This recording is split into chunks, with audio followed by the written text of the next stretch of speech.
I was an English major as an undergrad, and I realized that literature was a way that you could reach not only a large cross-section of people, but you could talk about anything. You could talk about politics, you could talk about culture, you could talk about art, you could talk about form, you could talk about values. And I realized, because I had some teachers who effectively did that, that it was a way to understand a wider matrix of things, because fiction writers cover everything. Life. You could use it to talk about resistance to the dominant society. And I also felt like for many of it's become broad, it's become international, it's become multicultural, but it started out very much rooted in the African American community, and it represented life outside the academy. So people might read Richard Wright or Ralph Ellison or Toni Morrison, authors who were formally educated, who have are seen as highly respectable, and who talk about a wide range of topics, don't get me wrong. But the artists were coming from the streets, and they represented a world that most college students, if they didn't grow up in that way, had no exposure to, no understanding of, even though they were consuming the music themselves. So I thought, why not bring this in to the classroom and allow students to have a deeper understanding of the art, right?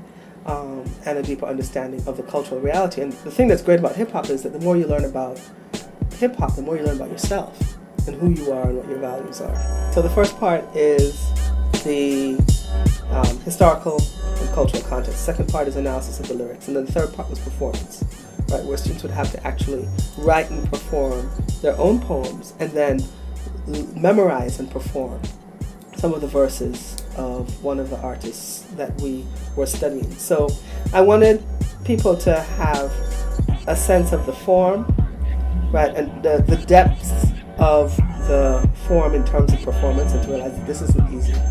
I wanted to analyze the themes in the poetry, because some of it is as complex and as philosophical as anything you can read anywhere else, right?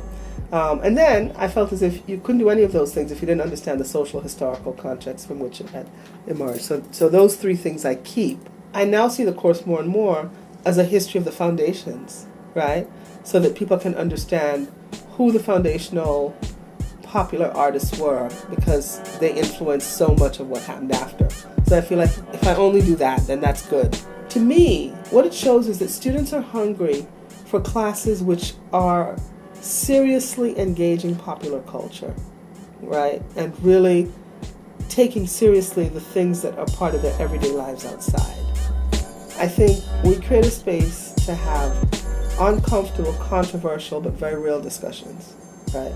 And a lot of people don't have any other place in their life where they've had those kinds of conversations in an interracial context, right? So I think that is one reason. The other thing is, I think there's something incredibly transformative about the performance aspect. As you lose your self-consciousness, you gain self-awareness, right? And so I think probably people like the class because it allows them to maybe even integrate a few aspects of their own identities. And most classes don't do that. They may be focused specifically on giving you a body of knowledge which functions as information, but doesn't necessarily function as transformation.